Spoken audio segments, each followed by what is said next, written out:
nation's mayors are here today to lend strength and a bipartisan voice to the fight for a more just and humane immigration policy.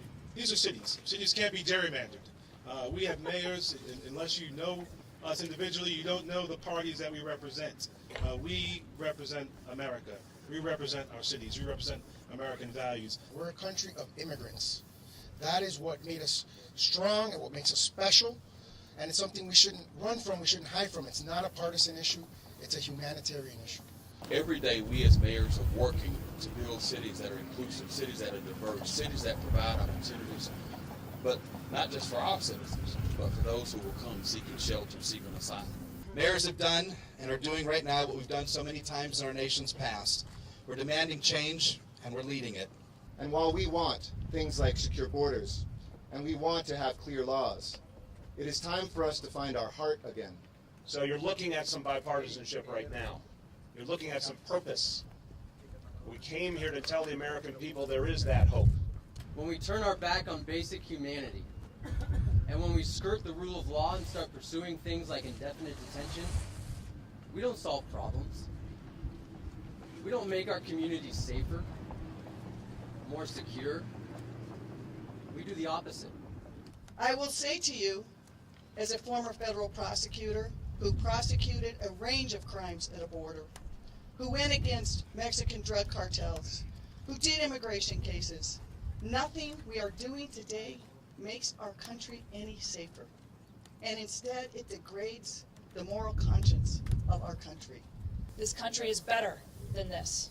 We should be an example to the world, not someone that the world can shame. It is no mistake that you see many of the mayors here with our sleeves rolled up. And that's because we get the work done. Mayors across the country, we deal with this immigration, a broken immigration system, day in and day out.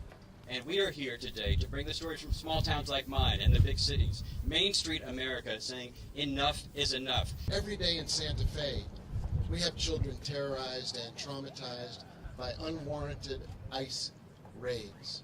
Although we can't order the federal government to do anything, we can here, as the mayors of the largest cities, speak, I believe, for the American people in many ways. When we hear our leaders echo language that sounds eerily similar to Jim Crow, to internment camps, to the Holocaust, when we see our country take actions that literally betrays basic humanity, these are dark days. The only reason that there has been any measure of change at the national level, the reason that we are here, the reason that you're here with us, is because the people in our communities stood up and used their voices to express outrage at what was happening.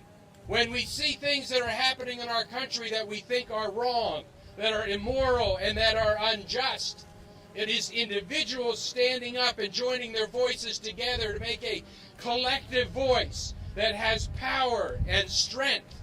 We can change things in this country, one voice at a time, joining together.